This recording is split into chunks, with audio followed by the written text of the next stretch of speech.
విత్తనం తినాలని చీమలు చూస్తాయి, మొలకలు తినాలని పక్షులు చూస్తాయి, మొక్కని తినాలని పశువులు చూస్తాయి.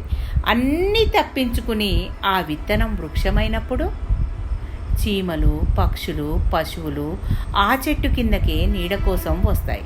జీవితం కూడా అంతే. టైం వచ్చే వరకు వేచి ఉండాల్సిందే. దానికి కావాల్సింది ఓపిక మాత్రమే. లైఫ్లో వదిలి వెళ్ళిన వాళ్ళ గురించి ఆలోచించకు. జీవితంలో ఉన్నవాళ్ళు శాశ్వతమని భావించకు.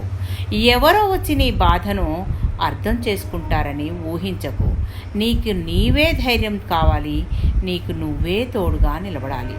లోకులు, కాకులు మనిషిని చూడరు, మనస్సును చూడరు, వ్యక్తిత్వాన్ని చూడరు. కనిపించింది, వినిపించింది నమ్మేస్తారు, మాట అనేస్తారు. ఒక్కోసారి మన కళ్ళే మనల్ని మోసం చేస్తాయి. మరొకసారి చెప్పుడు మాటలు జీవితాలను తల క్రిందులు చేస్తాయి. అబద్ధాలతో, మోసాలతో కీర్తి ప్రతిష్టలను ఎంత గొప్పగా నిర్మించుకున్నా అవి కుప్పకూలిపోవడానికి ఒక్క నిజం చాలు. అందుకే కష్టమైనా సరే నీతిగా బ్రతకడమే మనిషికి ఉత్తమ మార్గం.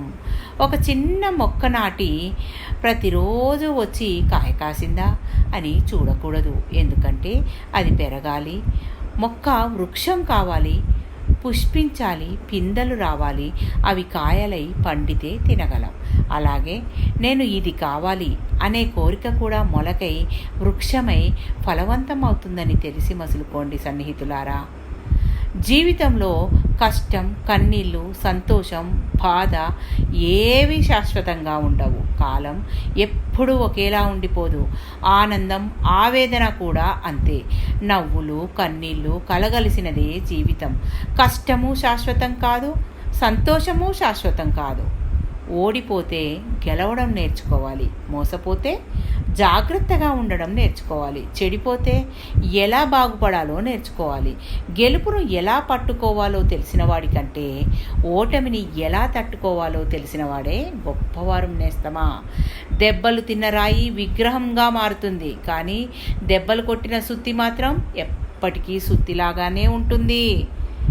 ఎదురు దెబ్బలు తిన్నవాడు, నొప్పి విలువ తెలిసినవాడు మహనీయుడు అవుతాడు. ఇతరులను ఇబ్బంది పెట్టేవాడు ఎప్పటికీ ఉన్న దగ్గరే ఉండిపోతాడు. డబ్బుతో ఏమైనా కొనగలమనుకుంటున్నారా? అయితే కొనలేనివి ఇవిగో.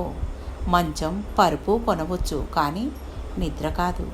గడియారం కొనవచ్చు, కానీ కాలం కాదు. మందులు కొనవచ్చు, కానీ ఆరోగ్యం కాదు. భవంతులు కొనవచ్చు, కానీ ఆత్మీయత కాదు. పుస్తకాలు కొనవచ్చు, కానీ జ్ఞానం కాదు. పంచభక్ష పరమాన్నాలు కొనవచ్చు, కానీ జీర్ణశక్తిని కాదు. ఆకులు తింటేనే బ్రహ్మజ్ఞానం వస్తే అందరికంటే ముందు మేకలే జ్ఞానులు కావాలి. స్నానాలతోనే పాపాలు పోతే ముందు చేపలే పాప విముక్తులు కావాలి. తల క్రిందులుగా తపస్సు చేస్తేనే పరమాత్మ ప్రత్యక్షమైతే ముందు గబ్బిలాలకే ఆ వరం దక్కాలి. ఈ విశ్వమంతా ఆత్మలో ఉంది. నీలో ఉన్న ఆత్మను వదిలి పరమాత్మ అంటూ పరుగులు పెడితే ప్రయోజనమే లేదు. నీలో లేనిది బయటేమీ లేదు. ఉన్నదంతా నీలోనే ఉంది. తెలిసి మసులుకో, కలిసి జీవించు. సర్వే జన సుఖినో భవంతు. స్వస్తి. మీ పద్మజ.